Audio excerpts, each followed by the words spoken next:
Hi, I'm Seychelle, a Jamaican international student from Harvard class of 2024. Welcome to Harvard Highlights, where I feature Harvard students, past and present, and their stories, showcase aspects of Harvard life and culture, and highlight interesting opportunities and communities at Harvard. If you're interested in an entertaining, engaging, and educational podcast on all things Harvard, you're at the right place. Coming up on Harvard Highlights. With regards to applying to Berklee, Yeah, that joint program at Harvard. and I also started music from very young. My grandmother, my dad's mom, was a music teacher. Yeah. Have you been to any Harvard parties? Like, what is your experience?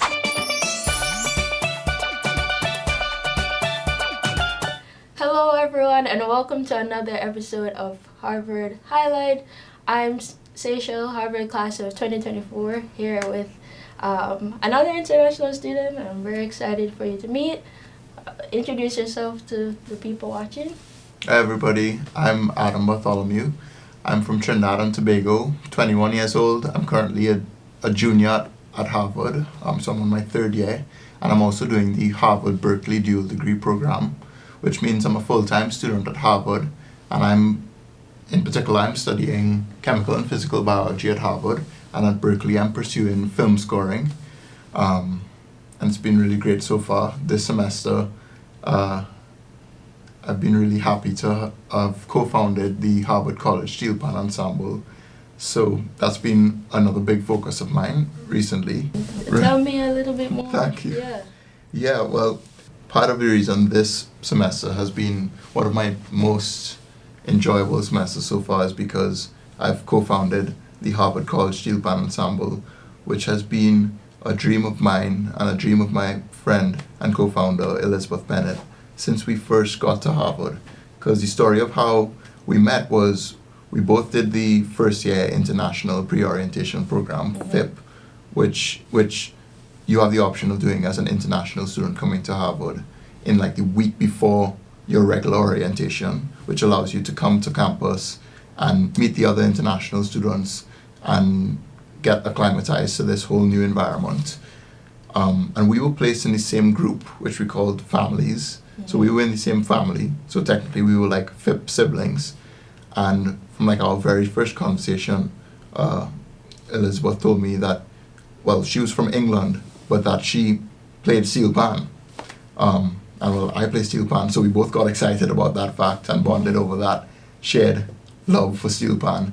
And we kind of semi-joked about what if we started a steel pan ensemble, and then anytime we would see each other after that, we would keep speaking about it until eventually we were like, by the end of that semester, okay, right, let's try and actually make this a reality.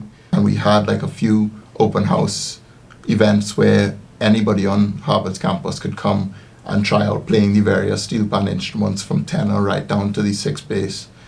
And then with all those people interested, we kind of formed this group of people, and the people who were consistent in coming to rehearsals sort of became our ensemble. And just last week we had our first two performances, which were really great. We played Attention by Charlie Puth and Savannah Grass by Kess, which was really exciting, and really a dream come true, because this is something Elizabeth and I have been working on for 5 semesters now, but It's finally come to fruition, and we're hoping that even after we graduate, it would continue to propagate itself and sustain itself as many other student organizations and musical groups here on campus do, because our goal is really to bring the joy that steel pan has brought to us to the whole campus, and just expose Harvard to steel pan, a bit about its history as well, which is very much rooted in like the Caribbean's history of colonialism and oppression, but also of resilience in how people were able to find alternative ways of expressing themselves musically. So I think along with steel pan comes not just the musical aspect of it, but also the historical and cultural aspect of it, which I think is really important, especially at this point in time where Harvard is doing a lot of work, as we saw recently with the document about like the legacy of Harvard in slavery. And so I think having something like a steel pan ensemble, which is rooted in a similar history like that, is so providential. So really hoping this could sustain. Yeah. And you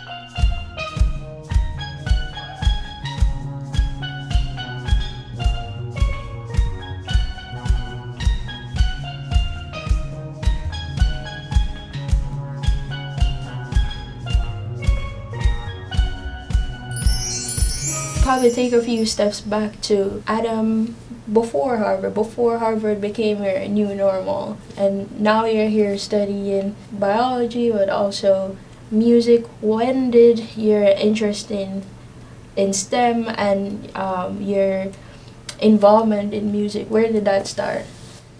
I think for both, they started from when I was really young. I remember the first time I got interested in science, and I think I wrote about this in one of my college essays, was just like in my primary school, St. Andrews, just like prep 2, which was when I was like 6 or 7, doing the most basic science, like growing a seedling in like newspaper? Yeah, something like that, or nice. like a paper towel that was damp or something. And I think, and then you go on to like learn about like all the different animal groups and simple machines and separating mixtures. And I was just from the get-go super just fascinated about understanding how things work. So that's where I got interested in science. And then as I moved up and went to secondary school, I realized that I was more specifically interested in like biology and also chemistry, and started forming some kind of idea like I wanted to do something in the world of like biology or medicine. And I'm still not sure exactly what that may be, or if that will even be what I do, because of course I'm doing music, and I also started music from very young. My grandmother, my dad's mom, was a music teacher, and she was from Ireland, and she used to play piano at home. So whenever I went to her house, I'd see her play piano. And so when I was 7, I asked her to start teaching me. So I'd go for weekly lessons at her house, and she went into town and bought books so that she could like start to teach me formally. So that's where I began any kind of exposure to music, when I was 7. And then in St. Andrews, when I was about 11, we got this new music teacher. Her name was Miss Edwards, and she was really good at pan, and so the steel pan ensemble at St. Andrews was really thriving. And I used to spend my break times in the music room, just playing around at the piano, and some of the other students who were into music would come and spend their breaks there as well. And some of them were playing the steel pan. And so immediately I also gravitated towards the steel pan and started learning in my free time how to play some of the songs they were learning. So that's where I got my start in steel pan. And then it so happened that her father, Mr. Edwards, was the steel pan teacher at my secondary school. So it was like I was passed from daughter to father. Wow. And I started like deepening my involvement in steel pan. He encouraged me to start arranging and composing for the steel pan ensemble, which was really great. We went to music festival, and we performed one of my pieces, and that was actually the day before COVID, funny enough. Wow. And then when I was 13, to backtrack a little bit, I started playing cello, and that sort of became my main like discipline focus in music, and it was actually with cello that I auditioned for Berklee. So that's where my interests kind of came from. Wow. Yeah. Yeah, I didn't know piano was your first your home base. Wow. Yeah.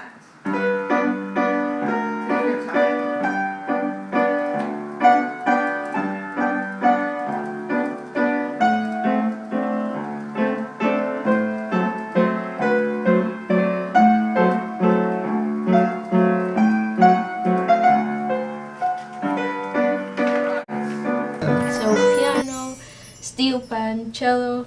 Anything else in the repertoire? Those are the main ones. Okay. I think you like kind of pick up some other instruments less seriously along the way, like cuatro and drums, just by nature of being involved in music. But those three, I would say, were like my main ones. Wow. Yeah. I think for me, of course, you had like music classes, and I remember in prep school I would play the glockenspiel and like the rhythm sticks, like very basic stuff. But I wasn't super into music, like looking back. I was more involved with like speech and drama and those sort of. That was my thing in like prep and primary school. I perform a lot. So I'd say that's mostly my performance background. Yeah. And in high school, I didn't do any type of performing arts. I Really? did like, I feel like each institution I've been in, I've had a different like focus. Yeah. So high school, it was very much sports. I don't think I've ever performed in any production at the school, but we did have to take music classes for at least 2 years, I think, which I always enjoyed. But it wasn't until during COVID, actually, that I started really getting interested in music, and I think that has been my main thing during college. So it's interesting how those things all come together. And as I was telling you before, I've been getting it's been very fun for me. Yeah. But why did I bring this up? I of course was just sharing a little bit about my musical journey. Yeah, but in what kind of ways did you get into music? Because music is so broad. Yeah, so for me, COVID was a very anxious time, and I felt I started listening to a lot of classical music. And I loved it. It was so soothing, so beautiful. And I said to myself, if this is the effect I get from just hearing it, I wonder what it would be like having that as a form of expression, playing classical music. And so I really wanted to join. So it just so happened that because of the pandemic, we ended up having to be remote that year, my freshman year, and Harvard gave us a little stipend. So I kind of like as a treat to myself, I enrolled in like a small music academy. It's called like Kadon Music Academy. And so I started taking lessons there. Yeah. And I didn't have any instruments. I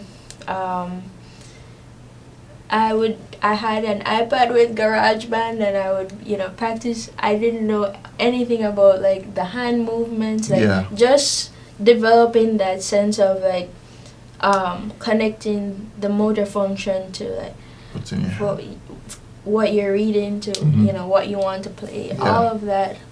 And I ended up investing in a small keyboard. And it kind of went from there. So I took those classes it felt like I was doing my 4 classes online, but the music class felt like a 5th. I took in the fall and in the spring while I was there.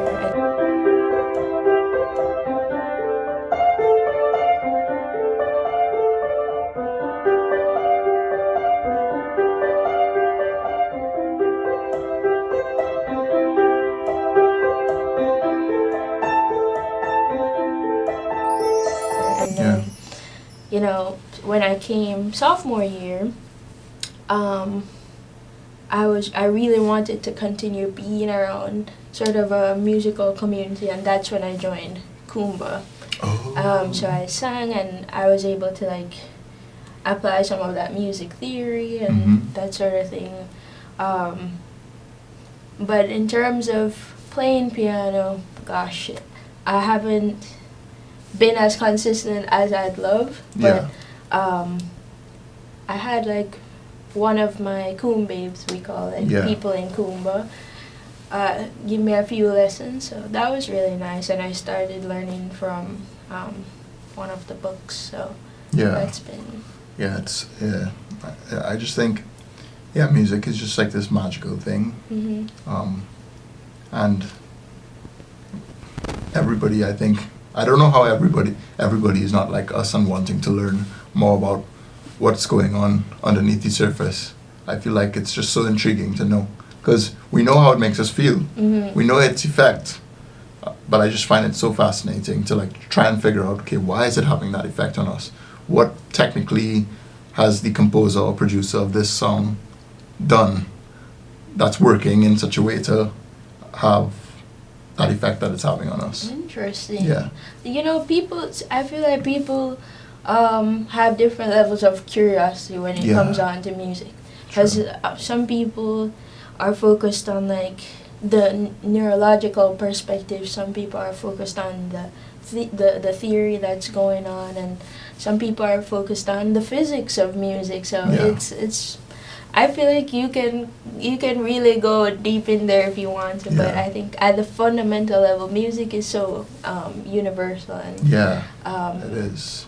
You know, it's I've enjoyed my experience with it, and I would love to continue. Yeah. I'm always trying to squeeze it in a little bit more. Yeah, I feel like it's kind of like water in the sense that it always finds a way, you know.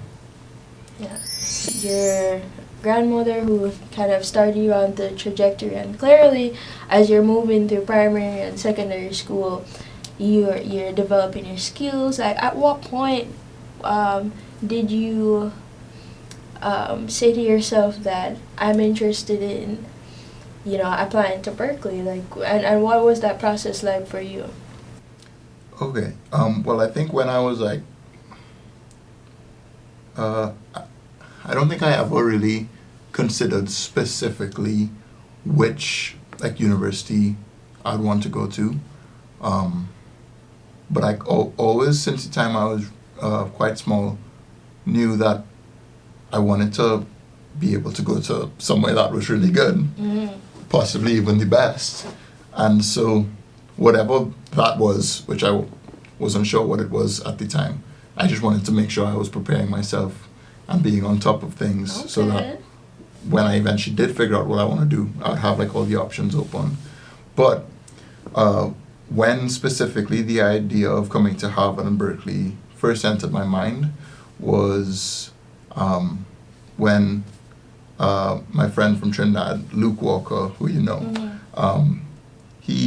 when I was about 15, he got accepted into the Harvard-Berklee dual degree program. And so he was on his final year of the program when I got into Harvard and Berklee. So we had 1 year in Boston together, which was really nice. And he kind of looked out for me, which was really nice because he had had the whole experience. But when he first got in, I didn't know him personally at the time, but just knew of him. And that kind of planted a seed in my mind, like, okay, right, in about 3 or 4 years' time, when it comes time for me to apply, that's probably where I want to apply to go to. Simply because Berklee is one of the best institutions for music, and a wide variety of music as well. And then Harvard is just like really good for a lot of different academic subjects. So I knew it was sort of like the best of both worlds. Yeah. So it'd be a dream to come to a place like this. So I'm really thankful to Luke for sort of paving the way for me to do the same. Would you like to share a little bit more about that process in applying to Berklee, or any resources that you found helpful? With regards to applying to Berklee, Yeah, that joint program at Harvard.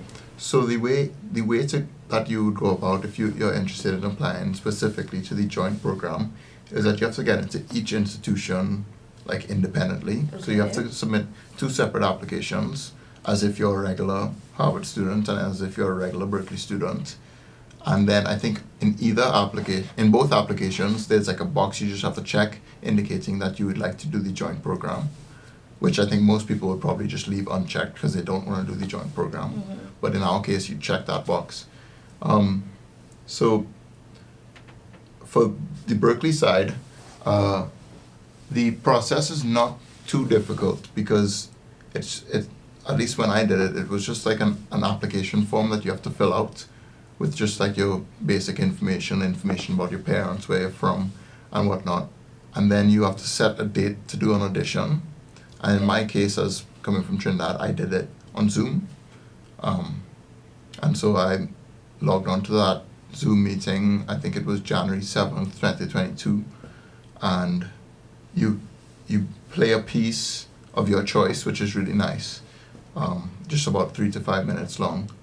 Then they ask you to maybe play like some scales, improvise over like a blues progression, and then I think they do some tests to see how good your rhythm is and ask you to clap or sing certain things back and whatnot. So they really want to see that you're a well-rounded musician. Mm-hmm. And even if in a particular aspect you're not particularly strong, so for instance I wasn't particularly that great at improvising, it allows them to still see all the other aspects of you. Mm-hmm. And see maybe in other areas you have strengths.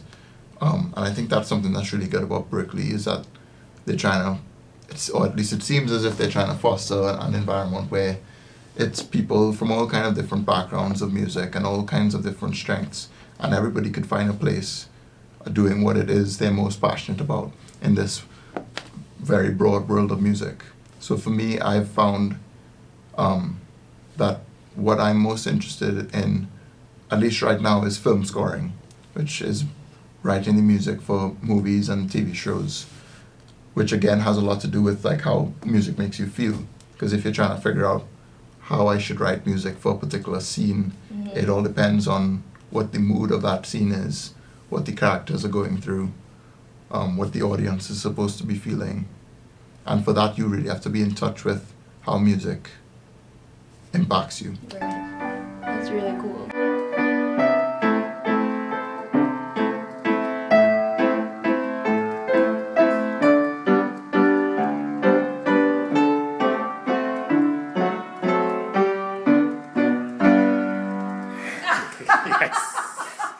Up next on Harvard Highlight. One of my biggest projects during my time here at Harvard actually started off as a final project in my freshman spring, so in my first year spring, for a musicology class that was on music since 1945. With regards to biological research, I spent the summer in what's called the Research Village at Harvard. Harvard offers these like summer study abroad, like summer school programs. Yeah. Which in my case, last summer, or the summer before last, I went to Madrid for 8 weeks. Ooh, nice. And thanks for watching Harvard Highlight. Subscribe for more content.